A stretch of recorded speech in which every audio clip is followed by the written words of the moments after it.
On va élever nos pensées vers notre Père pour le remercier de cette occasion de pouvoir être réunis aujourd'hui pour étudier ce qui s'est passé dans cette nouvelle révélation qui est arrivée, les esprits qui sont venus apporter des enseignements qui ne sont pas nouveaux, mais des enseignements anciens qu'ils ont ramenés pour les mettre en conformité avec le bon sens, la logique et la raison. Et c'est pour ça que nous sommes réunis aujourd'hui, en espérant que ces enseignements puissent nous être utiles à chacun de nous pour pouvoir nous améliorer, devenir chaque jour un peu meilleur que la veille, et qu'ils puissent aussi être utiles pour les esprits qui pourraient assister à ce cours avec nous. Voilà. Alors, je vous montre le programme. Donc, je l'ai corrigé. Vous voyez, j'ai tout décalé d'un cran.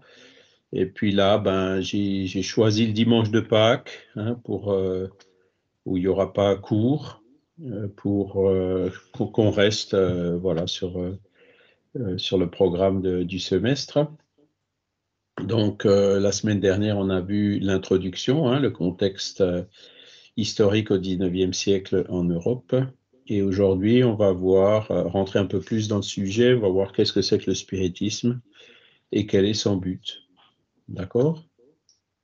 Alors, je vais vous enlever ces trucs. Alors, le spiritisme, définition et but. Alors, une chose qu'il faut savoir, et puis c'est de plus en plus établi, parce qu'il y a déjà eu de nombreuses recherches qui ont été faites, y compris par le CNRS, d'où vient le mot spiritisme en français. Eh ben, la première fois qu'il a été employé dans un écrit, c'était le 18 avril 1857 dans le Livre des Esprits. D'accord? Donc le mot spiritisme en français, c'est un néologisme qui a été inventé et défini par Allan Kardec dans le Livre des Esprits. Pour la petite histoire, le mot spiritisme sans E existait déjà en anglais, mais avait un sens un peu différent du mot spiritisme en français. Et ce qui existait aussi en français et en anglais, c'est le mot spiritualisme. Mais le mot spiritualisme, donc les Anglais l'ont utilisé dès le départ, avec les phénomènes chez les sœurs Fox, qu'on verra, je pense, un peu plus loin, dans un des autres cours suivants. Ils ont donné le mot spiritualisme à l'ensemble de ce mouvement, y compris, parfois avec l'adjectif spiritualisme moderne. Mais Kardec, lui, comme le mot spiritualisme en français avait déjà un sens, en gros, et spiritualistes, tous ceux qui ne sont pas matérialistes. Voilà, les spiritualistes, tous ceux qui croient qu'il existe quelque chose en dehors de la matière. Donc, l'âme ou l'esprit. Ça, c'est la définition du mot spiritualiste. Et Kardec, alors, vous ne voulez pas utiliser ce mot pour qualifier ce qu'il était en train de codifier, donc le spiritisme. Il a préféré inventer un mot nouveau pour éviter de donner encore un sens supplémentaire à un mot qui en a déjà. Les mots qui ont plusieurs sens, c'est une difficulté dans les langues, notamment l'anglais d'ailleurs. En anglais, vous avez des mots qui veulent parfois, je ne veux pas dire tout et son contraire, mais pas loin, quoi, des mots qui ont plusieurs sens.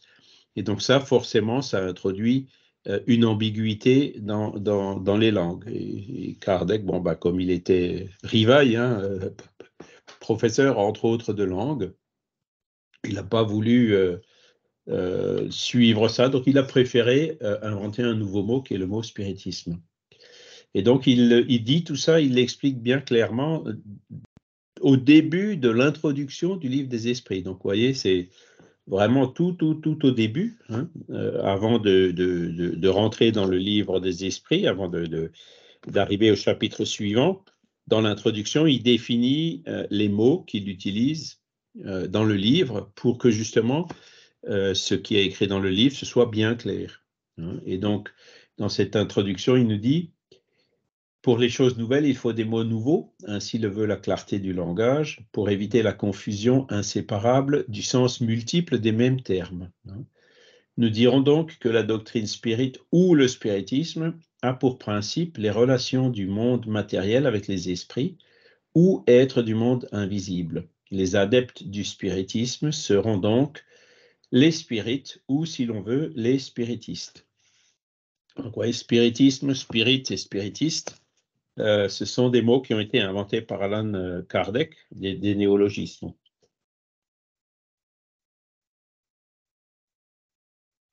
Alors malheureusement, quand vous ouvrez Wikipédia, c'est pas ce qu'on voit, hein, parce que sur Wikipédia, par exemple, vous prenez spiritisme, c'est la définition en gros, c'est tout ce que n'importe qui un jour a dit au sujet du spiritisme, c'est du spiritisme. Vous voyez?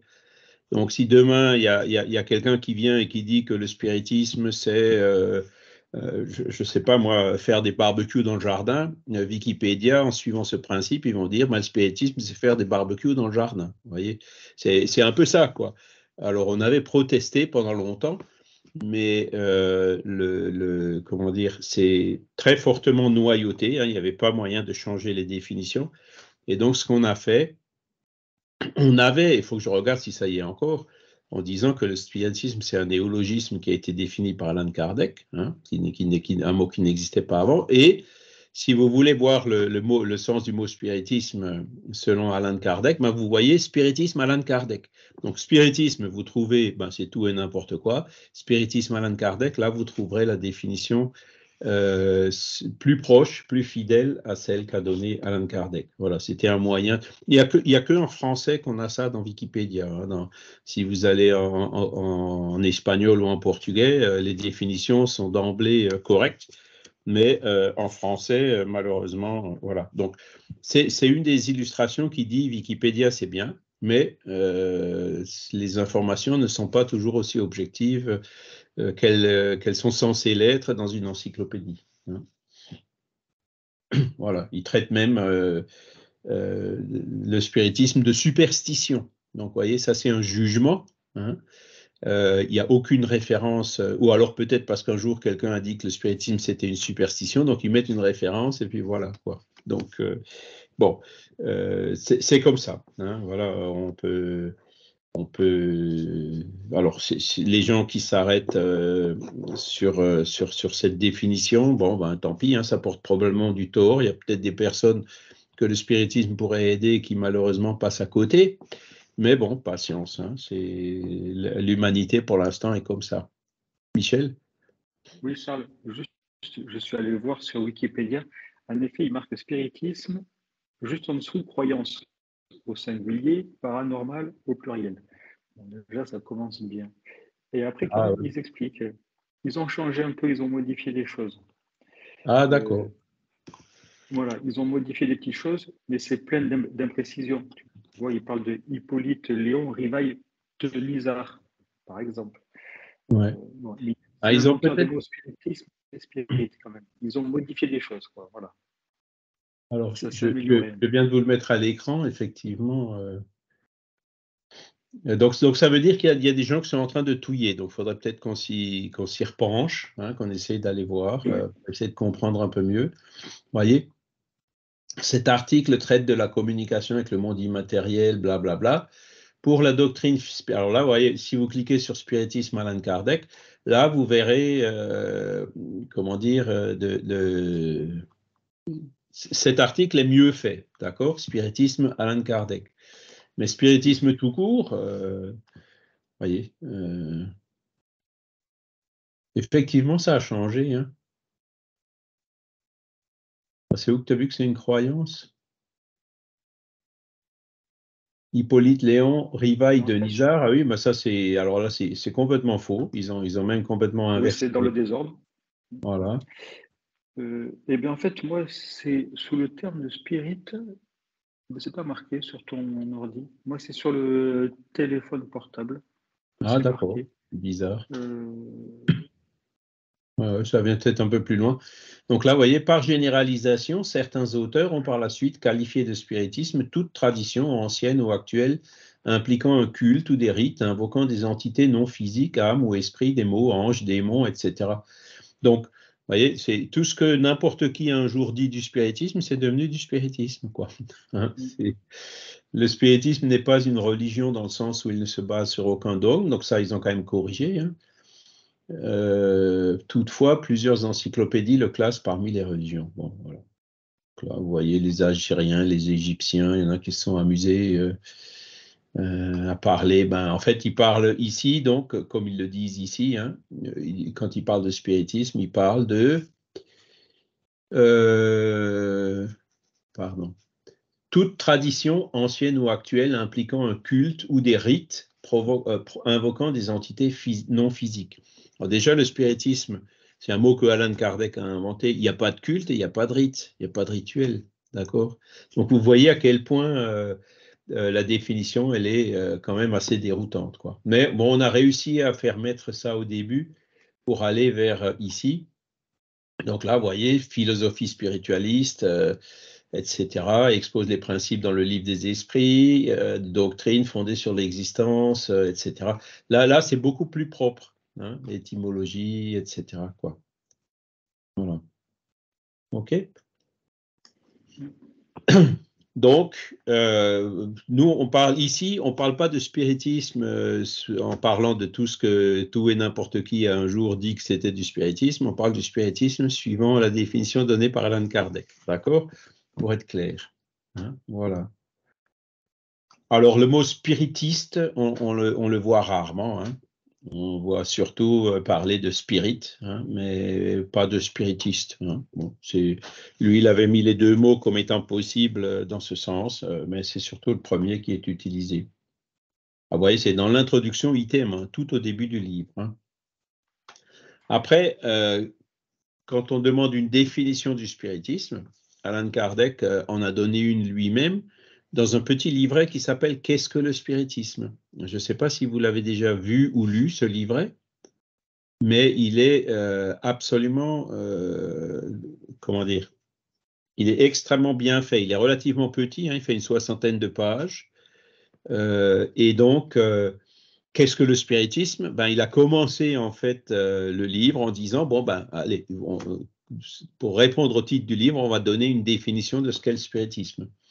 Et donc, il a dit que le spiritisme est une science qui traite de la nature, de l'origine et de la destinée des esprits et de leur rapport avec le monde corporel. Donc, vous voyez, lui, il a qualifié le spiritisme comme une science. Hein? Donc, pourquoi une science? Le spiritisme, il y en a beaucoup qui vont contester cette qualification de science au spiritisme. Alors, Grégory Leclerc, je suis de nouveau dans ce groupe. J'ai envoyé un mail à l'adresse info la semaine dernière pour suivre sans retour. Ah, bah oui. Attendez, je vais lui répondre.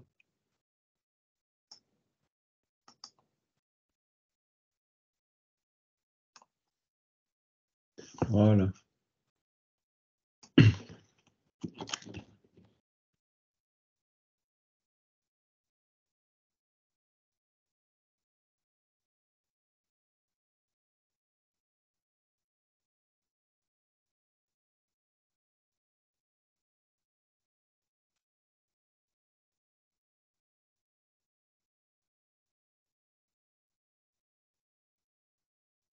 Je vais lui renvoyer le lien. Alors, participant, partager l'invitation, copier.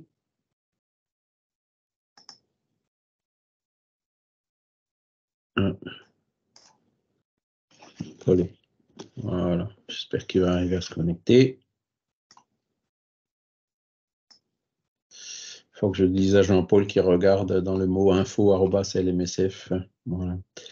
Alors, on continue. Donc, il a donné la qualification de science, donc ça va être contesté parce que les scientifiques vont dire, bah non, le spiritisme, c'est pas une science. Les académiciens vont contester ce fait. Hein. Mais là, après, on retombe sur un autre problème qui est qu'est-ce qu'une science, hein, quelle est la définition d'une science.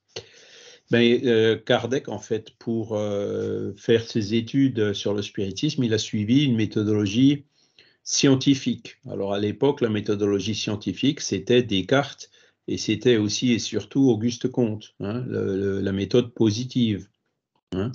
Et, il a observé des observations, il a essayé de remonter aux causes, hein, sur des effets, il a essayé de remonter aux causes, trouver les lois qui gouvernent les phénomènes, etc. Donc il a vraiment suivi une méthodologie scientifique. Hein. C'est pour ça que Kardec a qualifié le spiritisme de science. Hein, même si là, il l'explique un peu plus loin. Hein. Beaucoup de scientifiques disent ben non, le spiritisme n'a rien à voir avec une science. Bonjour Grégory. Bonjour. Oui, Daniel.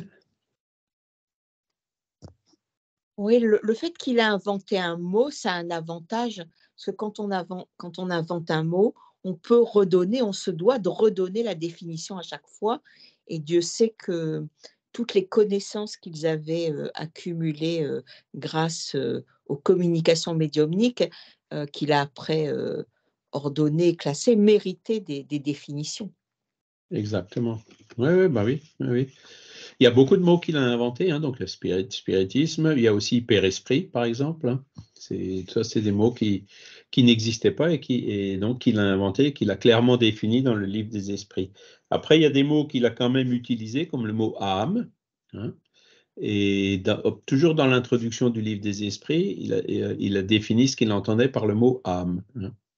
Donc, en gros, l'âme, c'est un esprit incarné. On utilise le mot esprit quand il est dans le monde spirituel et on utilise le mot âme quand il est incarné. Et c'est bien le sens qu'on a dans le mot âme quand on dit par exemple qu'en France il y a 60 millions d'âmes, ben c'est ça, 60 millions d'habitants ou 60 millions d'esprits incarnés. D'accord ? Donc ça correspond bien au sens que le mot âme possède encore aujourd'hui. Voilà. Donc, ça, c'est la définition que Allan Kardec a donnée du spiritisme lui-même. Alors, il y a beaucoup de scientifiques qui disent le spiritisme, ça n'a absolument rien à voir avec une science, c'est une superstition, c'est une croyance, c'est ci, c'est ça. Mais beaucoup de scientifiques qui disent ça, en fait, ne connaissent pas, ils ont pas étudié, ils ne se sont pas donné la peine de savoir ce que c'est que le spiritisme, quoi. Et, alors, faut pas leur en vouloir, hein, c'est comme ça. Et comment dire c'est pas la première fois, ni certainement la dernière, que les scientifiques qualifient une idée d'absurde et que cette idée finit par s'imposer par la suite. Hein. Je vous cite un exemple. Hein, quand Denis Papin il avait vu la force de la vapeur hein, dans la casserole avec l'eau bouillante, il essayait de retenir le couvercle et chaque fois le couvercle avec plus de force se soulevait. Peu après, il y a Fulton qui a dit ben, avec ça, on va pouvoir traîner. On va pouvoir faire avancer des convois de centaines de tonnes. Ben, les premiers scientifiques ont dit ce type-là, il est complètement cinglé. Et 10 ans après, à peine, c'était le début du développement du chemin de fer. Vous voyez, alors que hein, il y en a qui l'ont traité de fou à l'époque. Hein. Donc voilà. Donc il faut encore une fois, l'humanité est comme ça. Donc il faut pas s'offenser par rapport à ça. Mais ce qu'il faut se dire, c'est que et d'ailleurs ça m'embête un peu de dire ça aujourd'hui, hein, parce que on assiste peut-être à un excès de rejet de l'autorité scientifique aujourd'hui, avec l'épisode notamment des vaccins, en disant ben non, tous les scientifiques sont noyautés par des laboratoires, par ci, par ça, ce qui est certainement, il y a certainement une part de... C'est légitime, hein, une suspicion légitime. Je pense que dans la science, il y a beaucoup de scientifiques qui manquent de désintéressement hein, pour vraiment être crédibles. Mais de là à dire, moi je connais mieux la propagation d'un virus qu'un épidémiologiste qui étudiait ça pendant toute sa carrière, ça va peut-être un peu loin. Vous voyez, il faut quand même essayer de faire la part des choses et d'aller chercher quand même les vraies connaissances. D'accord ? Donc, mais par contre, Kardec dit, le scientifique qui parle quand ils se mettent à parler de quelque chose qu'ils ne connaissent pas en le condamnant, ben, ils n'ont pas plus d'autorité que n'importe qui d'autre. Et d'ailleurs, ça s'est un peu retourné contre les scientifiques, puisque j'en ai parlé récemment avec un ami qui fait en ce moment un doctorat en philosophie. Et on parlait justement de ces choses-là, de disant, oui, mais Charles Richet, pourtant il a eu le prix Nobel de physiologie et tout, et ensuite il a écrit son traité de métapsychique en décrivant, dans un livre qui fait quand même presque 1000 pages, tous les phénomènes, l'ectoplasmie, etc., qu'il avait observé à l'époque, c'était dans les années 1920. Donc, il disait, lui, en tant que scientifique, je reconnais que les phénomènes sont authentiques, mais il n'allait pas quand même jusqu'à dire, il était prudent, il n'allait pas jusqu'à attribuer les phénomènes à l'action d'êtres désincarnés, ou d'esprit, si vous préférez. Donc, il a essayé de rester prudent pour être reconnu, pour quand même maintenir sa reconnaissance au sein du milieu scientifique, mais ça n'a pas suffi. Il s'est quand même fait renverser. Aujourd'hui, ce que les philosophes pensent de Charles Richet, c'est un dogme qu'ils ont, de dire dès qu'un scientifique parle de quelque chose en dehors de son domaine de compétence, il dit n'importe quoi. Ça, c'est ce qu'on entend dans les milieux philosophiques, quoi. Donc, William Crookes, c'est pareil, tant qu'il faisait des rayons X et tout ça, c'était bien, mais quand il faisait ses études avec Katie King, il a dit n'importe quoi. Et tout ça toujours. Alors, je lui ai demandé, mais les philosophes, ils en sont où avec le spiritualisme? Par exemple, les belles philosophies de Mendes-Biran dont on a parlé la semaine dernière, le spiritualisme rationnel ou spiritualisme français. Il m'a dit, ils évitent d'en parler. Bergson, par exemple, qui était quand même un philosophe connu au début du XXe siècle, on disait qu'on qualifiait de spiritualiste. Il y en a qui ont fait des études maintenant pour démontrer non, finalement, il n'était pas spiritualiste. Ouf, vous voyez, c'est vraiment, comment dire, cet a priori matérialiste qui aujourd'hui bloque encore un peu les choses. Mais bon, là encore, il faut être patient. On arrivera quand même rapidement à la reconnaissance que dans l'univers, il n'y a pas que ce qu'on peut percevoir et ce qu'on peut voir. Et d'ailleurs, aujourd'hui, il y a beaucoup d'anomalies dans ce paradigme matérialiste, notamment quand on dit que de toute l'énergie et la matière qui existe dans l'univers, il n'y a que quelques pourcents qu'on arrive à observer. Les 95%, ils sont quelque part, mais on n'arrive pas à les observer. Alors, c'est quand même une théorie qui pense statuer sur 100% de quelque chose en observant que 5%, c'est un peu osé, quoi. Voilà, donc forcément, ça finira par changer tôt ou tard. Ces a priori, qui est pourtant tenace, puisque ça fait maintenant presque 2 siècles qui durent, vont finir par disparaître et les gens vont se rendre à l'évidence. Et après, ceux qui étaient le plus contre, ils diront « Ah, mais c'est bien sûr, mais oui, mais bien sûr. » Donc, soyons patients. Kardec y précise toujours dans Qu'est-ce que le spiritisme? Alors, ce petit bouquin, je vous en ai un peu parlé tout à l'heure. Si jamais un jour vous êtes invité à la radio ou à la télé pour parler de spiritisme, je vous conseille fortement de le lire. Parce que ce livre, il est essentiellement structuré par des questions-réponses. Donc, dialogue avec un scientifique, dialogue avec un journaliste et dialogue avec un prêtre. Et toutes les questions que Kardec a mis avec les réponses qu'il a élaborées derrière, vous verrez qu'aujourd'hui, 90% des questions qu'on vous posera ou qu'on pose généralement dans ce genre d'événement, c'est les mêmes. Et quand vous regardez la réponse qu'a donnée Allan Kardec, c'est du solide. Donc, voilà, c'est un conseil que je vous donne. Si un jour on vous interviewe quelque part, relisez ce petit fascicule avant, puisque ça vous aidera certainement. Alors, il nous précise que le spiritisme est à la fois une science d'observation et une doctrine philosophique. Donc, vous voyez, il parlait de science dans le sens observation, puisque la méthode qu'il a utilisée pour observer les phénomènes, observer les effets, essayer de remonter aux causes, etc., c'est la méthode expérimentale, scientifique, et une doctrine philosophique. Alors, le mot doctrine, c'est un mot qui dérange beaucoup, ça choque beaucoup de gens quand on parle de doctrine spirit. Pourquoi? Parce que le mot doctrine, les gens le perçoivent péjorativement à cause d'un adjectif qui s'appelle endoctrinement. D'accord? Endoctrinement, donc, c'est lavage de cerveau, bourrage de crâne, etc. Bon, je caricature un peu, hein. Alors que le mot doctrine, c'est un mot qui a une définition qui est tout à fait neutre, hein. Doctrine, c'est une idée, hein, qui est partagée par un certain nombre de personnes. Vous voyez? Donc, ça n'a rien à voir avec l'adjectif endoctrinement, hein. Donc, quand vous voyez doctrine, nous, vous voyez, par exemple, cette étude, hein, le titre, c'est étude de la doctrine spirit. On l'a renommé, justement à cause de ça, on a mis étude de la philosophie spirit. Vous voyez? Parce qu'il dit c'est une doctrine philosophique, donc c'est une philosophie. Vous voyez? Et on a fait ça pour éviter le mot doctrine.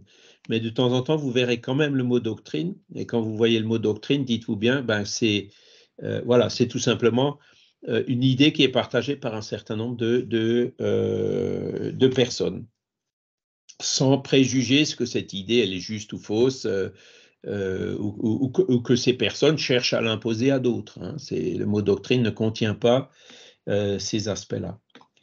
Alors, comme science pratique, il consiste dans les relations que l'on peut établir avec les esprits, hein, voilà.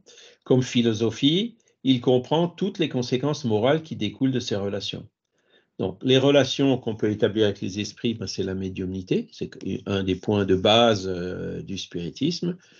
Dieu existe, les esprits existent, et en plus, ils peuvent se communiquer avec nous. Comment on sait qu'ils existent? Ben, c'est tout simplement, ils viennent nous le dire, hein. Donc, le moyen pour étudier les esprits, hein, la nature, l'origine et la destinée des esprits, c'est la médiumnité, donc de tout simplement leur poser la question et voir ce qu'ils nous répondent, d'accord? Donc, c'est la médiumnité. Kardec le considère comme une science pratique, hein. C'est là où on reçoit des communications, on est obligé de trier, hein, de faire le tri. On se rend compte qu'il y a des esprits qui sont d'une très grande sagesse et d'une intelligence élevée, alors que d'autres, ça vole pas haut, hein. Et donc, le fait de recevoir des communications ne nous exempte pas, bien au contraire, de faire un travail d'analyse, hein, de passer tout au crible du bon sens et de la raison, comme le disait Kardec, hein, et de ne pas croire tout ce que les esprits viennent raconter, mais de chaque fois analyser pour voir si ça tient ou pas. D'accord? Et c'est ce que Kardec a fait. Donc, dans le livre des esprits, ben, vous avez différentes parties, il traite de différentes choses, hein, de Dieu, l'origine, l'univers, il traite du monde des esprits, ensuite il traite des lois morales, il traite le dernier livre des espérances et consolations. Donc, c'est tout un cours de philosophie. Et toutes les parties de cette philosophie sont cohérentes entre elles, hein. Moi, c'est la première fois que j'ai lu le livre des esprits, je me suis dit, mais c'est pas possible. Le truc, déjà, ça me parle, hein, et c'est là où je me dis, tu es en train de te laisser séduire, mais en plus, ça paraît logique, hein. Et donc, j'ai lu, relu et encore relu pour dire, attends, je vais quand même lui trouver des poux, je vais trouver des choses qui sont incohérentes et tout. Bon, bah, ça fait 40 ans maintenant, hein, et j'en ai toujours pas trouvé. Donc, si jamais vous en trouvez, si jamais vous trouvez des choses qui sont pas logiques ou qui se contredisent dans le spiritisme, faites-moi en part, je suis preneur. Pour l'instant, j'en ai pas trouvé. Donc, c'est quand même un livre, une philosophie qui a une très grande cohérence dans toutes ses parties et qui touche pourtant à énormément de choses, hein. Voilà.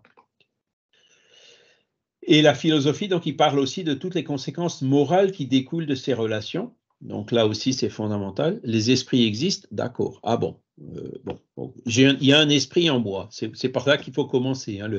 Le début du début, la première étape, c'est est-ce que je suis juste un corps matériel et que ma conscience est le produit du cerveau, hein, des réactions biochimiques qui se produisent dans mon cerveau, ou est-ce que il y a autre chose en moi que juste de la matière? Dans ce cas-là, il y a un esprit. Bon, à partir du moment où on se convainc que effectivement la matière ne peut pas tout expliquer, hein, la mémoire, la télépathie, enfin plein de phénomènes qui sont inexplicables d'un point de vue strictement matériel, hein, on s'est dit, bon, ben, j'ai un esprit. Bon, alors après, les questions qui suivent, c'est d'où il vient? Est-ce qu'il a été créé en même temps que le corps ou est-ce qu'il existait déjà avant, hein?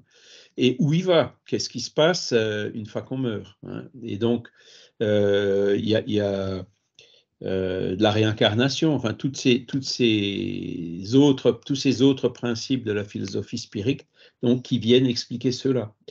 Et là, après, il dit, oui, mais le bien et le mal, qu'est-ce que c'est, hein, des conséquences morales, les esprits existent. Bon, ben oui, l'esprit existe, il survit à la mort du corps, il garde son individualité. Hein. Qu'est-ce qu'il emmène avec lui? Ben, rien de matériel, ça déjà on en est sûr, hein, puisqu'il y a les héritages, les successions, tout ce qui est matériel, même le corps physique, on le laisse ici le jour où on meurt, hein, ça c'est une certitude pour tout le monde. Et après, qu'est-ce qu'on emmène? Ben, quand on écoute les esprits, ils emmènent ce qu'ils ont appris, hein, en intelligence. Ceux qui étaient bons en tant qu'incarnés, ben, ils sont bons désincarnés aussi. Ceux qui étaient mauvais ou tordus incarnés, ben, c'est pas parce qu'ils sont désincarnés qu'ils sont devenus meilleurs du jour au lendemain. Hein, d'accord? Donc, ils emmènent aussi leur conscience, bonne ou mauvaise. Et donc, rien que ce fait-là, si vous voulez, c'est fondamental. Hein, je vais emmener ma conscience. Et il y a des esprits qui se retrouvent vraiment dans des situations difficiles, hein, parce que justement ils ont mauvaise conscience, hein, ou parce que ils étaient inconscients, ils étaient matérialistes, ils croyaient absolument pas avoir un esprit. Et donc quand ils se retrouvent, ils sont morts mais ils sont pas morts, ben ils comprennent pas. Hein. Et donc c'est là où on voit que ben, le fait que l'âme existe, qu'elle survit après la mort, il y a des conséquences éthiques et morales, hein, comme il le dit.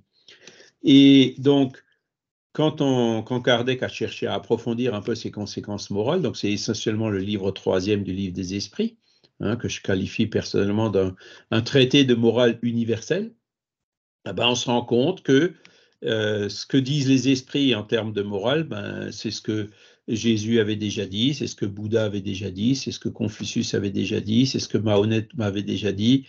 Voilà, c'est que cette morale universelle, en fait, elle existe de tout temps, elle est immuable et elle est tout simplement basée sur les lois de la nature elle-même. Hein. Le bien, c'est tout ce qui est en conformité avec les lois de la nature, et le mal, c'est tout ce qui est en disharmonie avec les lois de la nature. Donc le bien et le mal, c'est pas ce qui est écrit dans la Bible, c'est pas ce qu'a écrit Kardec, c'est pas ce qui est écrit dans le livre des esprits, c'est tout simplement tout ce qui est en harmonie avec les lois de la nature. Vous voyez, le référentiel revient aux lois de la nature. Et ça, on revient encore une fois à l'aspect scientifique. C'est quoi la science? Ben, c'est d'examiner, d'essayer de trouver les lois naturelles, notamment celles du monde physique. Hein. C'est à ça que la science s'attache aujourd'hui. Et ce que Kardec revendique, c'est de dire ben, on peut appliquer la même méthodologie, même en sortant des choses physiques, en examinant aussi les choses spirituelles, par des phénomènes physiques comme la médiumnité, évidemment. D'accord? Ça va pour l'instant? Et c'est ce qu'il dit dans la Genèse, chapitre 1, item 16. De même que la science proprement dite a pour objet l'étude des lois du principe matériel, l'objet spécial du spiritisme est la connaissance des lois du principe spirituel. D'accord? Donc, ce que revendique le spiritisme, c'est de dire, bon, moi je pars du principe que l'esprit existe, qu'il y a autre chose dans l'univers que la matière tangible qu'on connaît dans notre monde quadridimensionnel, hein, 3 dimensions d'espace, 1 dimension de temps, ou ce que j'appelle aussi la matière einsteinienne. Hein. Et tout simplement de dire, je veux raisonner scientifiquement sur ce principe-là. D'accord? D'où eh ben, tous ces raisonnements correspondent notamment à la semi-matière, le père-esprit, le corps spirituel, hein, qui permet d'expliquer tous les phénomènes qu'on ne peut pas expliquer par la matière, la télépathie, par exemple, transmission de pensée, les phénomènes de matérialisation, les phénomènes de la médiumnité, les communications d'esprit avec des preuves d'identité, etc., etc., etc. Donc, tous ces phénomènes dits spirituels sont étudiés avec la même rigueur et la même méthodologie que le monde matériel. Parce que la science aujourd'hui qui dit, comme je vous disais tout à l'heure, là, qui font tout pour éviter d'admettre l'existence de l'esprit, donc se base sur un paradigme qu'on appelle matérialiste. Paradigme, ça veut dire modèle. Hein. Le paradigme matérialiste qui dit il n'y a que la matière qui existe, l'esprit n'existe pas. Bon, mais est-ce que ça a été démontré? Non. Aucun scientifique n'a jamais réussi à démontrer que l'esprit n'existe pas. Hein. Donc, le paradigme matérialiste, c'est un dogme. D'accord? C'est une idée qui dit, nous, on va prendre ça et on va raisonner là-dessus, exclusivement là-dessus. D'accord?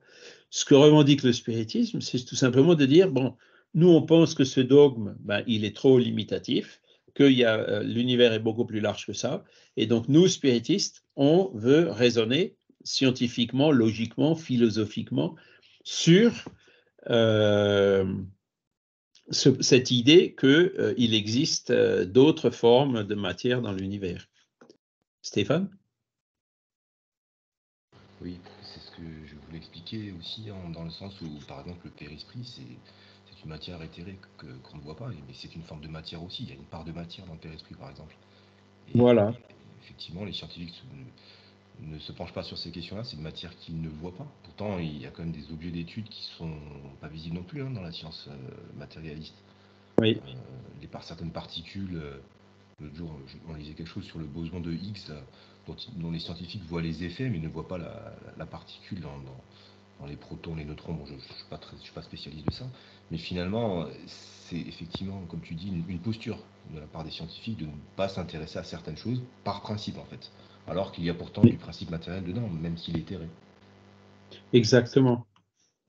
Alors, tu as tout à fait raison, hein, et ça, c'était la grande lutte de Gabriel Delanne. Hein. Je suis en train de regarder en ce moment de ce livre-là. Je ne sais pas si vous le voyez, qui parle de la réincarnation, hein, de Gabriel Delanne. Il est plus connu sous sa réédition comme ça, hein, de chez Vermet. Et donc, c'est le dernier livre qu'il a écrit, hein, avant de mourir, et où il synthétise un peu les recherches qu'il a fait dans d'autres domaines. Et donc là-dedans, vraiment, alors c'est très condensé dans peu de chapitres, mais il parle justement du père-esprit, comme tu dis. Kardec disait que c'était semi-matériel. Donc, clairement, la matière telle qu'on la connaît aujourd'hui, telle qu'on l'utilise aujourd'hui, on est en train de l'utiliser, hein, l'électronique, les semi-conducteurs, c'est de la mécanique quantique, hein, c'est grâce à ça qu'on arrive à se voir, hein, donc il y a des applications qui nous rendent bien service, hein, qui sont indiscutables.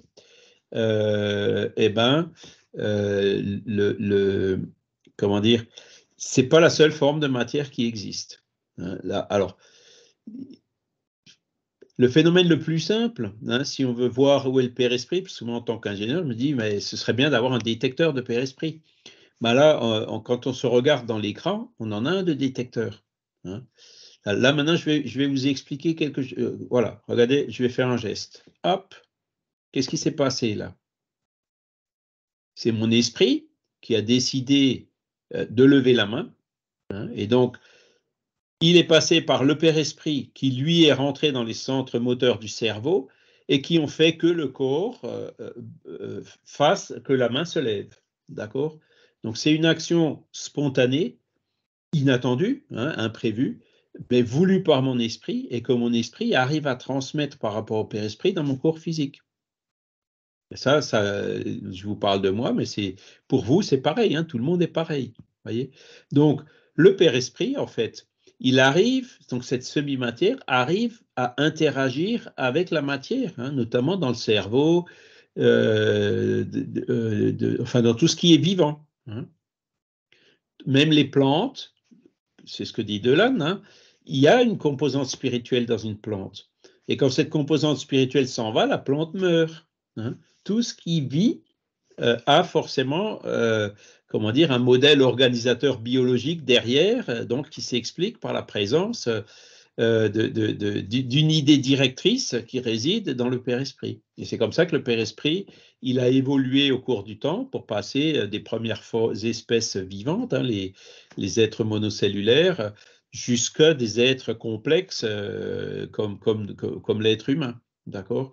Et donc, ce qu'a observé Darwin, il a observé l'effet, hein, sur les corps matériels. Il a même essayé de donner des explications, hein, sur le cou de la girafe qui est long parce que comme les girafes mangent des feuilles, au fur et à mesure, les feuilles du bas ont été mangées. Donc ceux qui ont survécu, c'est ceux qui avaient le cou un peu plus long que les autres. Et en se reproduisant, c'est comme ça que le cou de la girafe s'est rallongé. Hein. C'est en gros ce que dit Darwin.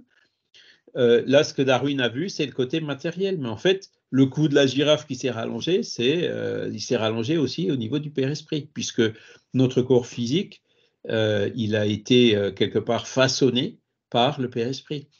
Et on le voit de façon plus explicite dans l'embryogénèse.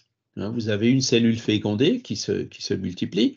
Au début, c'est des cellules souches, hein, elles sont toutes identiques. Et d'un coup, on voit qu'elles vont en 3 dimensions pour faire les bras, les jambes, la tête. Elles se spécialisent. Il y en a qui vont faire les muscles, les nerfs, le cœur, les organes, le cerveau, etc. Et donc, d'un point de vue strictement scientifique, on n'arrive pas à expliquer pourquoi de quelque chose qui est des cellules qui sont toutes identiques au départ, arrive à se former un organisme aussi complexe que l'organisme humain. C'est un énigme, hein, une énigme pour la science d'expliquer l'embryogénèse. Mais avec l'explication du père-esprit, ce corps semi-matériel qui vient se lier à cette cellule souche, à cet ovule fécondé du départ, c'est lui qui va imprimer cette multiplication des cellules en 3 dimensions et en différentes fonctions. Hein, le modèle réside dans le père-esprit. Donc on voit dans différents phénomènes que ce père-esprit agit sur la matière organique, en tout cas sur la matière vivante. Alors il y a des gens qui ont commencé à creuser un peu le sujet. Donc, c'est une parenthèse, hein. Je ne sais pas si vous avez entendu parler de M. Régis Duteuil, hein, qui est un physicien qui a écrit un livre à la fin des années 80 ou au début des années 90. Donc, Régis Duteuil, sa fille s'appelait Brigitte Duteuil. Ils ont écrit 2 livres. Un, c'est L'univers superlumineux, l'autre, c'est L'homme superlumineux. Et donc, lui, il a tout simplement fait, comme je vous disais tout à l'heure, il est dit, je vais supposer qu'il existe de la matière superlumineuse, c'est-à-dire de la matière qui ne souffre pas de la limitation de la vitesse de la lumière. Tout ce que les scientifiques aujourd'hui observent, c'est de la matière einsteinienne, donc, qui ne peut pas aller à des vitesses supérieures à la vitesse de la lumière. Hein. Et le photon qui va à la vitesse de la lumière, il a une masse nulle. Hein, mais dès qu'il y a une masse, pour arriver à la vitesse de la lumière, il faut une énergie infinie pour y arriver. Ben, lui, il a commencé à raisonner en disant, si on suppose qu'il existe de la matière superlumineuse, quelles sont les conséquences? Donc déjà, il voit, effectivement, on n'arrivera pas à la détecter avec nos instruments traditionnels, donc c'est le cas qu'on a aujourd'hui. Et il arrive à il a fait tout un modèle, toute une théorie qu'il explique de façon résumée dans son livre, hein, et dans lequel il arrive aussi à des conséquences. Par exemple, la notion du temps qui est différente de celle qu'on a ici.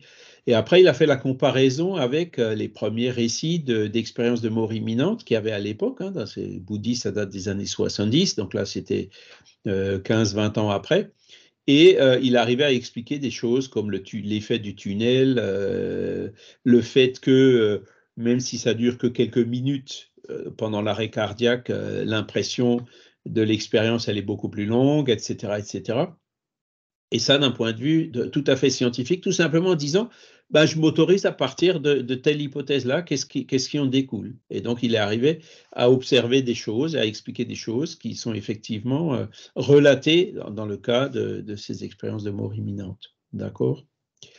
Et alors, il y a d'autres approches un peu plus compliquées qui ont été faites, notamment par 2 scientifiques anglais qui s'appellent Roger Penrose et Stuart Hameroff. Et eux, ils ont expliqué cette interaction de l'esprit sur le cerveau par des nanostructures qui existeraient dans le cerveau, qu'ils appellent des microtubules. Donc, les physiologistes, effectivement, sont tous d'accord qu'il existe ces structures dans le cerveau. Et donc, dans ces microstructures se produirait ce qu'ils appellent une condensation de Bose-Einstein. Et c'est par là que se produisent les courants électriques, etc., qui expliquent l'interaction de l'esprit sur le cerveau. Alors, il y en a d'autres qui sont venus critiquer ça en disant oui, mais cette condensation de Bose-Einstein, selon la mécanique quantique, ne se produit pas aux conditions ambiantes qui existent dans notre cerveau, hein, donc 37 degrés 1 bar, en gros, quoi. Hein. Et c'est là que plus récemment, il y a une autre scientifique donc, qui s'appelle Celia Dantas, qui a donné une conférence dans un congrès médecine et spiritualité récent, dont vous pouvez trouver l'enregistrement sur la chaîne YouTube Médecine et spiritualité du mouvement spirit francophone. Et vous verrez qu'elle a apporté une explication complémentaire par rapport à ça. C'est que si on admet que l'esprit amène une antiparticule par rapport à ces nanostructures, alors là, si la condensation de Bose-Einstein se produit dans les conditions ambiantes qui règnent dans notre cerveau. Voilà. Donc, la science progresse tout doucement, elle avance. Et donc, vous voyez que pour expliquer cette interaction entre l'esprit, le père-esprit et puis le corps physique, ben, il faut déjà rentrer dans de la mécanique quantique, dans des considérations assez compliquées. Mais, comment dire, les recherches avancent. Hein. Comme je vous disais, la mécanique quantique, si on ne l'avait pas, on ne pourrait pas être là en train de se causer, de se voir. Il n'y aurait pas de semi-conducteurs, il n'y aurait pas d'Internet, il n'y aurait pas d'ordinateur. D'accord ? Donc, on l'utilise tous les jours, la mécanique quantique, il ne faut pas en avoir peur. Voilà. Et donc, alors évidemment, à l'époque de Kardec, tout ça, c'était pas connu. Einstein n'était pas encore passé, hein, de loin pas. Comment dire, Bohr, enfin tous les physiciens de la mécanique quantique, Heisenberg et tout ça non plus. Bon, ben, il a quand même observé donc ces communications des esprits donc par ce qu'on appelle la médiumnité. Alors maintenant, on va voir la question du mot religion. Hein. Donc Kardec il dit, alors ça c'est dans la revue Spirit de décembre 1868, hein, le discours qu'il a fait. Chaque année, à la Société parisienne des études spirites, il y avait une commémoration spéciale le jour de la Toussaint. Hein, c'était la fête des morts. Donc, pour le spiritisme, c'est la fête des esprits ou la fête des vivants, quoi. Hein. Et donc là, il a fait un grand discours pourquoi le spiritisme n'est pas une religion. Donc, il nous dit, dans le sens philosophique du terme, hein, le spiritisme est une religion et nous nous en glorifions parce que c'est la doctrine qui fonde les liens de fraternité et de la communion de pensée, non pas sur une simple convention, mais sur les bases les plus solides, les lois mêmes de la nature. Alors, c'est quoi ce sens philosophique du mot religion? Ça vient de son étymologie qui veut dire religare, relier. Donc, relier les hommes entre eux, enfin les humains entre eux, et relier les humains à Dieu. Hein. Ça, c'est le sens philosophique du mot religion. Est-ce que vous le comprenez comme ça, le mot religion?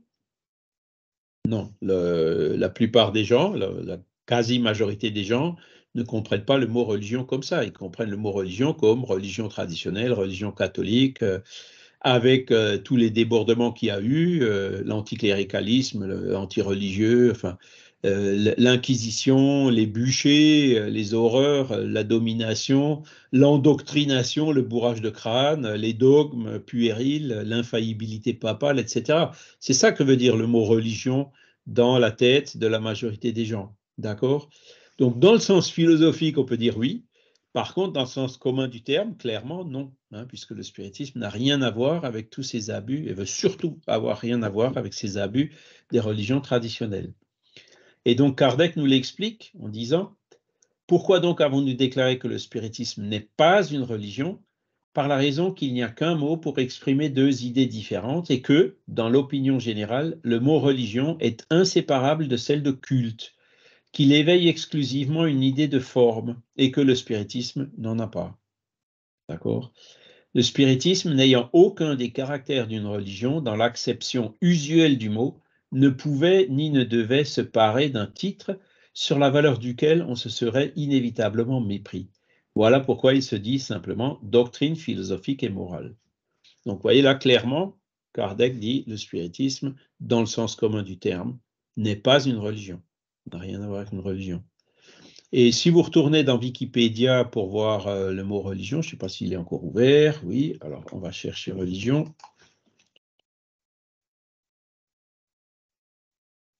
Voilà. Ah bah tiens, là ils ont aussi changé. Ça a aussi changé. Alors, le mot religion peut être défini de plusieurs manières. Les trois suivantes semblent montrer un certain consensus dans les dictionnaires. Vous voyez, un certain consensus.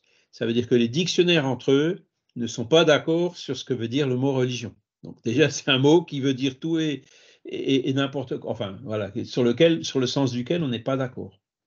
La religion, comme un ensemble de croyances qui définit le rapport de l'homme avec le sacré, une reconnaissance de l'être humain, d'un principe ou d'un être supérieur que certains peuvent appeler Dieu, vient du terme latin religio, qui a été défini pour la première fois par Cicéron comme le fait de s'occuper. Ah, ils ont bien changé, hein, voilà.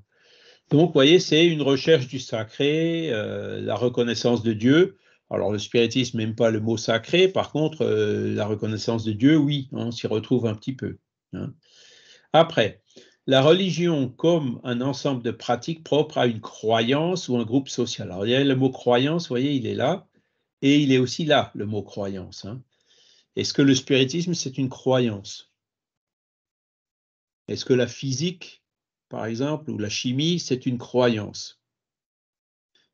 Vous voyez, le spiritisme, si on me demande est-ce que je crois en la réincarnation, je vais lui dire, ben, j'y crois au même titre que je crois au fait que la Terre et la Lune s'attirent, hein, que le Soleil attire, que deux masses s'attirent.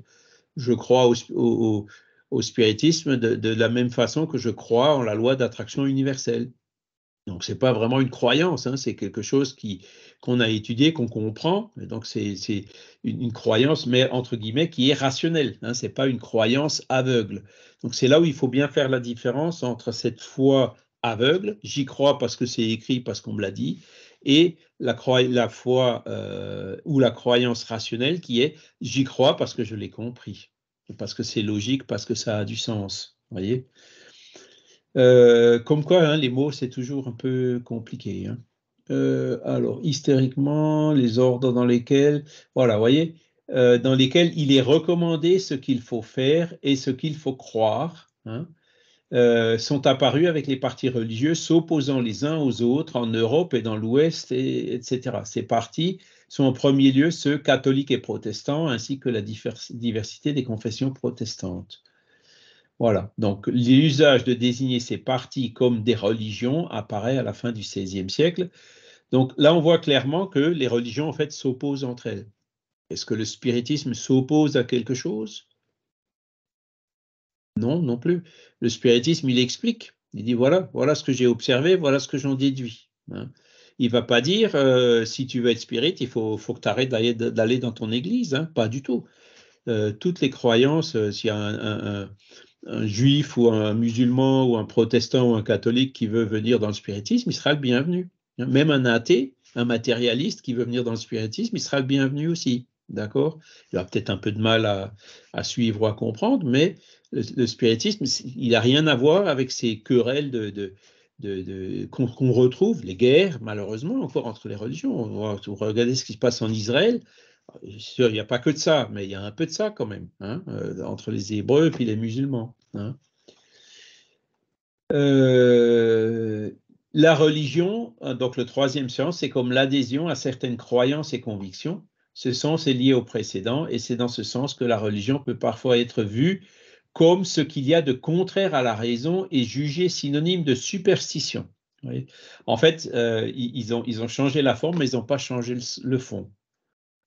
Est-ce que le spiritisme est contraire à la raison? Non, justement, le spiritisme fait appel à la raison. Passer tout au crible du bon sens et de la raison, c'est tout à fait l'opposé, hein. Est-ce que le spiritisme est une superstition? Ben non, dans ce cas-là, la physique ou la loi d'attraction universelle serait aussi une superstition. Non, le spiritisme observe des phénomènes, il observe des effets, il essaye de remonter aux causes de ces effets en émettant un certain nombre d'hypothèses. C'est pas ça une superstition, hein. La superstition, c'est croire à des choses qui n'ont absolument aucun fondement ou qui n'ont ni queue ni tête, hein. Donc, quand on voit la définition du mot religion, hein, qui est d'ailleurs très ambiguë, hein, parce qu'il n'y a pas de consensus, hein, complet, ben, on voit clairement que si on suit ce sens-là, le spiritisme n'a pas grand-chose à voir avec les religions. D'accord? Donc, ce sera une erreur, hein, ou c'est une erreur de qualifier le spiritisme de religion. C'est malheureusement, enfin, c'est d'ailleurs ce qu'on voit, j'ai dit malheureusement, mais je ne devrais pas. Le spiritisme au Brésil, il est pratiqué effectivement comme une religion. Les spiritualistes anglais, hein, et ça c'est quelque chose que j'ai découvert relativement récemment, ils se réunissent dans des églises, church, hein, comme ils disent, et ils le pratiquent aussi comme une religion. Hein. Mais en France, par exemple, le rejet des religions est encore très très fort. Et donc, si on présente le spiritisme comme une religion, ça ne fonctionne pas. Hein. Les gens s'en vont. J'ai été élevé dans telle religion, ça ne me convient pas, je viens au spiritisme. Si vous dites que le spiritisme c'est une religion, ben, c'est pas ce que je cherche. Moi, je cherche quelque chose d'autre. Hein. Et donc, on voit que le fait de qualifier le spiritisme comme une religion chez nous, c'est contre-productif. Alors qu'au Brésil, ça a fonctionné. Alors, c'est marrant de voir les gens, enfin, ou même il y a parfois des groupes de Brésiliens qui se réunissent en Europe. Hein. Il y en a en France, il y en a en Suisse, il y en a un peu partout, et qui vraiment se réunissent. Moi, j'admire de voir les gens qui sont engagés, des gens qui mettent le cœur dans tout ce qu'ils font et tout, mais ils le suivent vraiment comme étant déjà un groupe de sociabilisation entre Brésiliens qui sont parfois un peu perdus dans des cultures différentes, où ils le pratiquent en fait un peu comme une religion. Mais dans notre milieu autochtone, dans nos cultures locales, ici en Europe, ça passe nettement moins bien. Hein. Donc, en Angleterre, ça a marché, mais bon, on voit que le spiritualisme, il y a aussi eu des dérapages, hein, comme il y a des dérapages dans les religions. Vous avez certaines religions évangéliques qui tournent beaucoup autour de l'argent, hein. Chez les spiritualistes anglais, hein, d'après ce qu'on voit dans leur fameux centre de formation, là je ne me souviens plus du nom, pareil, c'est des formations qui coûtent très très cher, c'est devenu un business en fait. Hein. Chaque fois que vous allez consulter un spiritualiste, vous payez. Alors que les spirites, eux, ils ont aussi cette grande différence, hein, par rapport aux religieux ou par rapport à ces pratiques vénales, c'est que les spirites pratiquent le spiritisme de façon complètement désintéressé, personnellement et surtout financièrement et matériellement parlant. Donc tout ce qui est spiritisme est gratuit, hein, et les seules choses, évidemment, les livres ne sont pas gratuits, mais le spiritisme suit cet enseignement qu'avait donné Jésus qui disait « Donnez gratuitement ce que vous recevez gratuitement ». Donc la médiumnité qui vient des esprits, gratuitement, eh ben, le spiritisme la donne gratuitement et se refuse d'en faire un commerce. Voilà. On a terminé les points principaux du sujet d'aujourd'hui. Est-ce que vous avez des questions?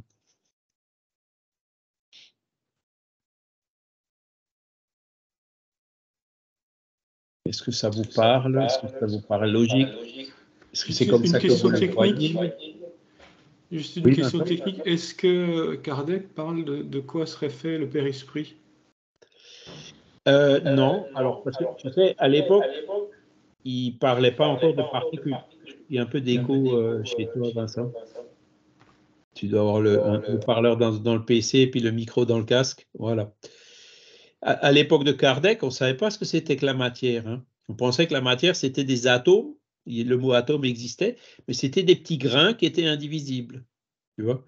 Alors que voilà, la science depuis Kardec a énormément évolué. Donc on a aujourd'hui le tableau de Mendeleïev, on a aussi le tableau de toutes les particules, la mécanique quantique. On a cassé les atomes en protons et en neutrons. On a même cassé les protons et les neutrons en quarks et en gluons, et j'en passe. Hein, les bosons de Higgs, quelqu'un en parlait tout à l'heure. Donc aujourd'hui, on sait beaucoup mieux ce de quoi est fait la matière. Donc à l'époque, Kardec, les esprits, ils ont dit c'est semi-matériel. Et les esprits le disent de façon très claire, et c'est dans le livre des esprits, c'est une matière, hein, mais qui est moins dense que la matière que vous connaissez. Voilà comment il l'explique. Ça veut dire en gros que tu vois, par exemple, tu prends l'électron ou le photon. Hein, le photon, c'est la lumière. L'électron, c'est le courant électrique. Hein, tout ça, c'est de la matière, d'accord? Puisque tous les deux sont limités à la vitesse de la lumière. Parce que l'électron, bon, il a une certaine taille, il a une certaine masse, il a une certaine charge électrique, d'accord? Qui sont parfaitement bien connus par la physique des particules, d'accord? Le périsprit, ça va au-delà de ça, c'est-à-dire, est-ce qu'il existe l'équivalent de l'électron dans le périsprit? Alors, on peut dire, probablement, il y aura un espèce d'équivalent, mais ce ne sera pas l'électron tel qu'on le connaît avec sa masse, tu vois, ce sera quelque chose de moins dense. Alors, on peut aller un petit peu plus loin dans le raisonnement. C'est De Broglie qui a émis cette hypothèse qui est connue dans la mécanique quantique, la dualité onde-particule. Hein. C'est une des curiosités de la mécanique quantique. Vous savez, je ne sais pas si vous connaissez les expériences des fentes de Young. C'est des expériences qu'on fait dans les collèges. Hein. Moi, je me souviens l'avoir fait dans le collège. Hein, c'est en 4e ou en 3e. Vous prenez une lumière, vous mettez 2 fentes, hein, et donc derrière, vous voyez qu'il y a des interférences, hein, c'est-à-dire des raies blanches, noires, blanches, noires, blanches, noires. Hein, et ça, on peut très bien l'expliquer par les équations en disant que si la lumière c'est une onde, hein, c'est comme quand vous faites l'équivalent qu'on peut prendre, c'est vous mettez le doigt comme ça sur une surface d'eau qui est plane. Quand vous soulevez le doigt, ça fait des ronds qui augmentent. Hein, ça fait des ondes qu'on voit sur la surface de l'eau. Si maintenant vous le faites avec 2 doigts en même temps, eh ben vous voyez qu'il y a 2 ronds qui s'augmentent. Et à un moment donné, les ronds ils vont se croiser les uns les autres. Donc là où le rond il est haut d'un côté, il est haut de l'autre, au même endroit, ben, ce sera 2 fois plus haut. Là où l'onde elle est haute d'un côté et basse de l'autre, ben, ce sera plat, il n'y aura plus rien. Et là où les ondes sont basses d'un côté et basses de l'autre, eh ben, ce sera 2 fois plus bas. Vous voyez, c'est ce qu'on appelle le phénomène d'interférence. Et ben, la même chose se produit avec les ondes lumineuses. C'est pour ça que lumière et pas lumière, ben, ça fera du noir. Hein. Lumière et lumière, ça fera une raie qui sera la somme des 2 lumières. Vous voyez. Bon, ça c'est ce qu'on appelle une onde. Maintenant, ils se sont amusés à faire ça avec un électron, avec des électrons. Hein. Ils font passer des électrons, donc c'est des petits grains, hein, par les fentes de Young. Ils se rendent compte qu'il y a effectivement aussi ce phénomène d'interférence. Donc la question c'est de dire, oui, mais attends, l'électron, il est passé à droite ou il est passé à gauche? Comment ça se fait qu'il y a des interférences? C'est ça qui a amené De Broglie à dire, ben, on peut considérer l'électron aussi comme une onde. Hein. Et le grand paradoxe de la mécanique quantique, c'est maintenant je vais envoyer un seul électron, d'accord? Et ils se rendent compte qu'en envoyant un seul électron, eh ben, on voit toujours encore ces interférences derrière. Pourtant, il n'y en avait qu'un seul. Hein. C'est comme si ce seul grain, il était passé par les 2 fentes en même temps. Hein. Comment est-ce que c'est possible? Ben, c'est ça la mécanique quantique. Hein. Et après, ils se sont dit, ben, je vais mettre une lunette et je vais regarder par quelle fente l'électron passe. Et vous savez ce qui se produit à ce moment-là? Ben, on voit très bien l'électron passer par une seule fente et les raies d'interférence disparaissent. Voilà, ça c'est le grand paradoxe de la mécanique quantique. Je ne sais pas si vous avez compris, mais sinon, rappelez-moi, je pourrais essayer de vous la refaire un peu moins vite. Et c'est le grand. Donc, ça veut dire que un électron, ça peut être un grain qui a telle masse, qui a telle énergie, donc telle vitesse. Hein, voilà ce que c'est qu'un électron. Et De Broglie dit, ben non, l'électron c'est une onde. Hein, donc il y a des constantes, hein, les équations de Schrödinger, comme on dit. Et l'électron, en fait, c'est pas un grain qui avance, hein, comme ce serait le cas d'une balle ou d'une bille, hein, mais c'est une onde. Hein. Et c'est là où on voit que dans ces équations, ben, il y a des constantes, il y a des fréquences, il y a un certain nombre de choses. Si vous changez ces constantes, si vous changez ces fréquences, vous voyez très bien que il peut y avoir d'autres formes, d'autres particules qui existent avec une densité qui est différente de la nôtre. D'accord? Et une des approches qu'on peut faire justement le jour où la science s'intéressera vraiment à cette hypothèse, comme l'a fait Régis Duteuil que je vous l'ai dit, là je pense qu'elle avancera à pas de géant, donc dans la conceptualisation de ce que c'est que cette semi-matière. Et à mon avis, ce 95% d'énergie et de matière noire, ou même 97%, hein, va considérablement se réduire à partir de ce moment-là. Voilà.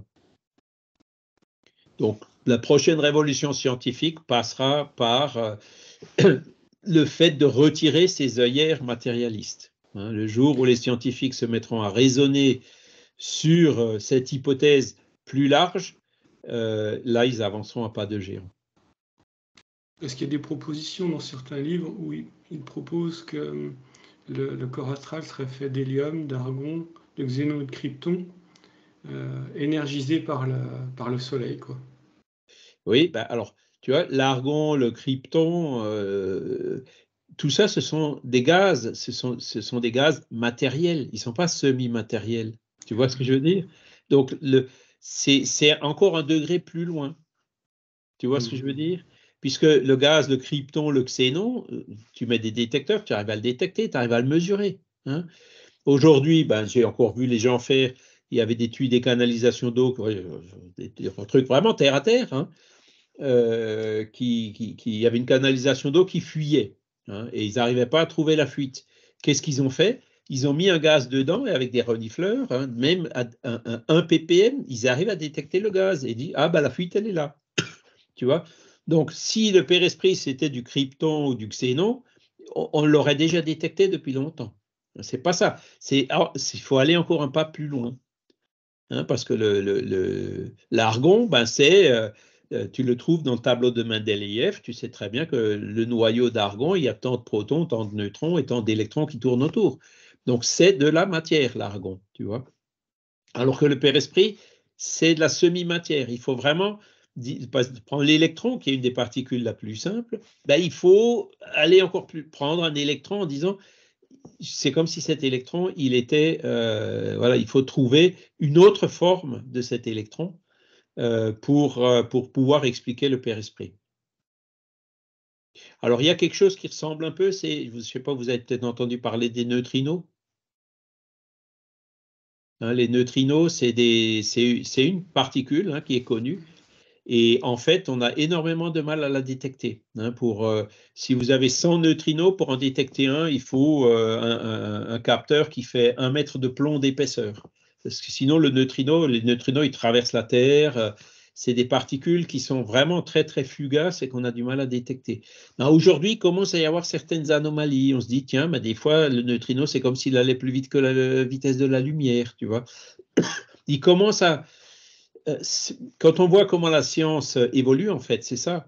Vous avez un modèle qui explique un certain nombre de choses, hein, et à partir d'un moment, il commence à y avoir des anomalies dans ce modèle, hein. On va prendre le modèle newtonien. Donc, vous avez des gens comme Le Verrier, par exemple, hein, qui a calculé le système solaire, les périodes de rotation de des planètes autour du Soleil, qui se calculent très bien avec, qui se calculent avec les lois newtoniennes. Et on s'est rendu compte, tiens, il y a un problème au niveau d'Uranus, hein. Le Verrier, uniquement par le calcul, hein, il a dit ce problème d'Uranus, il peut être expliqué par le fait qu'il y ait une autre planète qui soit à peu près de telle masse et à peu près à tel endroit. Donc, si on trouvait cette planète, on expliquerait l'anomalie d'Uranus. Effectivement, c'est comme ça qu'en 1845, je ne sais pas quand, on a trouvé cette nouvelle planète qu'on a appelée Neptune. Vous voyez ? Par contre, ce que Le Verrier, il n'a pas réussi à expliquer, c'est qu'il y a aussi un problème au niveau de Mercure, hein. Si on calcule avec les équations de Newton, il y a une erreur de quelques minutes, hein. Au lieu de faire le tour du Soleil en tant de temps, ben, il le fait en tant de temps plus tant de minutes. Et là, Le Verrier aussi a dit, mais c'est parce qu'il doit y avoir un autre truc, une autre planète ou astéroïde ou quelque chose qui explique cette différence et qu'on n'a jamais trouvé. Celui qui a vraiment trouvé le pourquoi, ben, c'est Einstein. Hein, donc, le fait qu'on n'arrivait pas à expliquer la période de Mercure, c'était une anomalie dans le modèle newtonien. Et quand on est passé au modèle relativiste d'Einstein, là, ben, il a recalculé avec 1 sur racine de V2 moins C2, là, racine de 1 moins V2 sur C2. Là, il a trouvé exactement les 8 minutes qui gênaient. Donc, le paradigme newtonien était valable dans certaines limites, mais dès qu'on se rapproche trop des grosses masses, des grandes vitesses, hein, la déviation des rayons lumineux par le Soleil, ces choses-là ne pouvaient s'expliquer que par le paradigme relativiste qui est plus étendu. Voyez, et donc là, c'est quand il y a des anomalies qu'il y a une révolution scientifique que le paradigme change. Et l'espoir qu'on a, c'est de dire, bah, la prochaine révolution scientifique, ce sera justement de passer de cette matière qu'on connaît aujourd'hui à d'autres formes de matière que pour l'instant la science n'a pas étudiées, mais que le spiritisme, lui, a étudié. Enfin, que les esprits sont venus révéler et que le spiritisme a admis cette interaction entre le Père-Esprit sur tout ce qui est vivant ou sur l'embryogénèse, comme je vous l'ai expliqué tout à l'heure.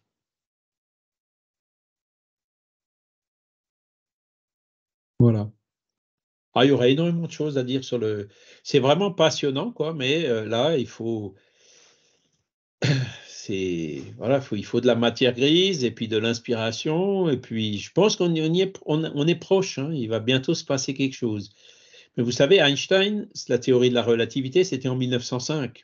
Hein, et moi, je me suis toujours demandé, mais comment ça se fait que Denis, mais surtout Delanne et Flammarion, qui sont morts en 1925, 26, 27, donc 20 ans plus tard, comment ça se fait que nulle part ils parlent de la théorie de la relativité?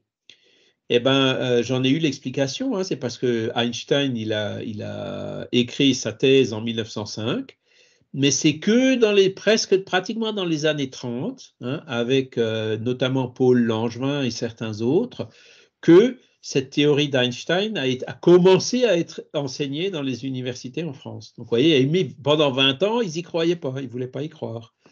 Et toutes les nouveautés, en fait, sont comme ça. Daniel?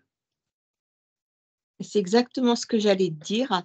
Quand on regarde, par exemple, le programme de l'école polytechnique, quasiment 70% du contenu, c'est la science du 19e siècle.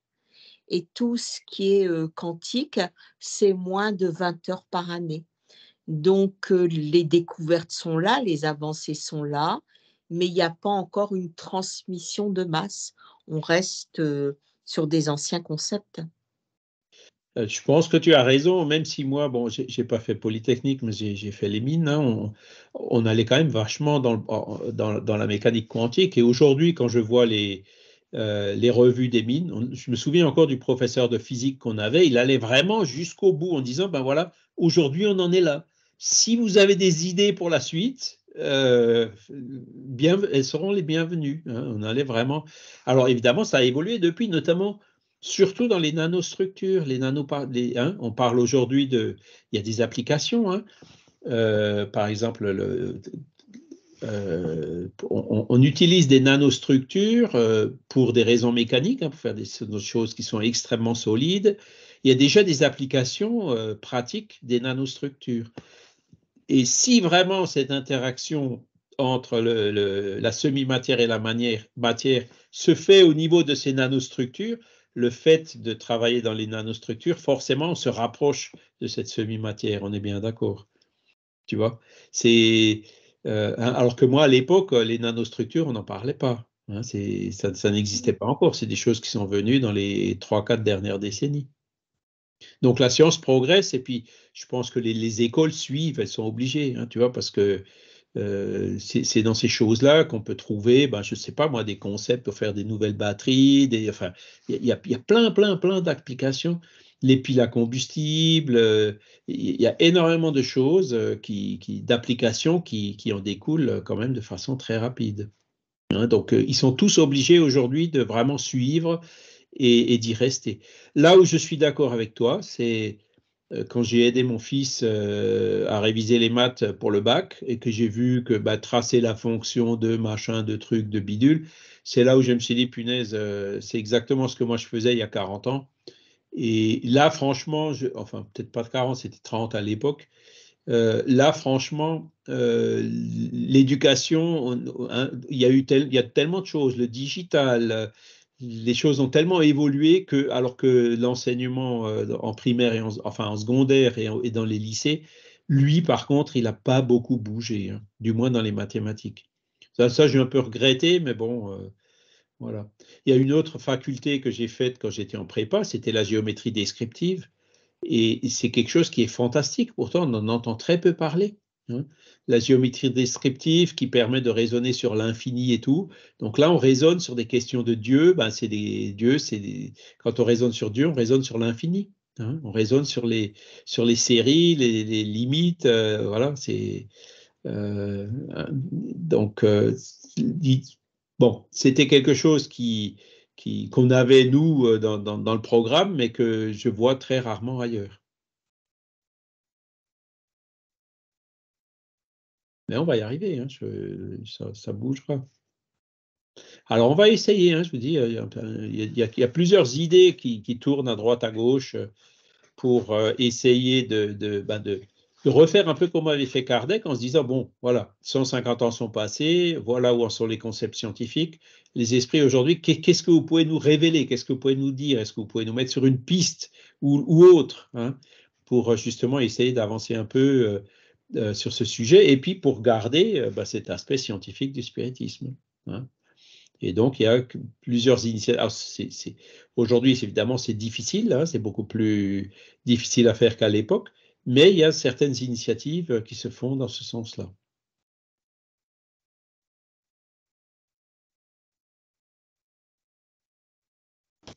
Vous avez peut-être vu aussi, alors quelle heure il est? Je ne vais pas vous retenir trop, il est 9h20 déjà. Allez, juste rapidement pour terminer. Une conférence du docteur Fructuoso qu'on a sur nos YouTube aussi. Il en a fait 2. Hein, c'est médecine médiumnique du futur, hein, où il décrit notamment dans ses conférences les phénomènes de matérialisation qu'il y a eu ils avaient un médium à matérialisation là dans son groupe à Rio de Janeiro. Et grâce à ça, les esprits ils ont réussi à dématérialiser des tumeurs, à rematérialiser une valve cardiaque chez un cardiologue qui avait une maladie cardiaque, hein. Donc, il a demandé, oui, mais comment vous faites, hein? Et donc, il donne un certain nombre d'explications, mais ça montre jusqu'où les esprits peuvent aller, hein, avec la technologie qu'ils ont et que nous, on n'a pas encore, hein. Mais les explications qu'il donne sont un peu brutales, je dirais. Par exemple, hein, quand vous prenez E égale MC2, hein, vous prenez 1 gramme, vous multipliez par le carré de la vitesse de la lumière, ça vous donne des gigawatts, hein. Donc lui, il dit, les esprits manipulent ce genre d'énergie. Moi, ça m'étonnerait que les esprits manipulent des gigawatts, hein, c'est quand même la puissance de centrales nucléaires, quoi, c'est énorme. Parce que s'ils se trompent de 1%, vous grillez toutes les personnes qui sont dans la salle, hein, on est bien d'accord. Donc, cette transition entre la matière et la semi-matière implique certainement des énergies bien moindres que celles qui sont données par la fameuse équation E égale MC2. Voilà, c'est ce que moi je pense. Mais bon, pareil, il faut continuer à réfléchir sur ces sujets-là pour essayer de voir exactement ce qu'il en est et de voir ce que les esprits, s'ils pensent que le moment est venu de nous en parler, ce qu'ils en disent. On peut peut-être rappeler, Charles, Végimon en mai, pour ceux qui veulent s'inscrire. Oui, pour ceux qui veulent s'inscrire, donc en Végimon, ce sera le 10-11 mai. Donc Végimon, c'est en Belgique, à côté de Liège. C'est un château, hein, excusez du peu, mais bon, c'est un château qui fait plutôt colonie de vacances, hein. Il y a du confort quand même, mais c'est pas des hôtels de luxe. Mais bon, c'est vraiment une ambiance très très sympa où vous avez en gros une centaine ou un peu même plus d'une centaine de spirites de France, de Belgique, du Luxembourg, de différents pays qui se retrouvent. C'est vraiment très sympa. Donc ça y est, les inscriptions sont ouvertes, hein, il n'y a que 100 places.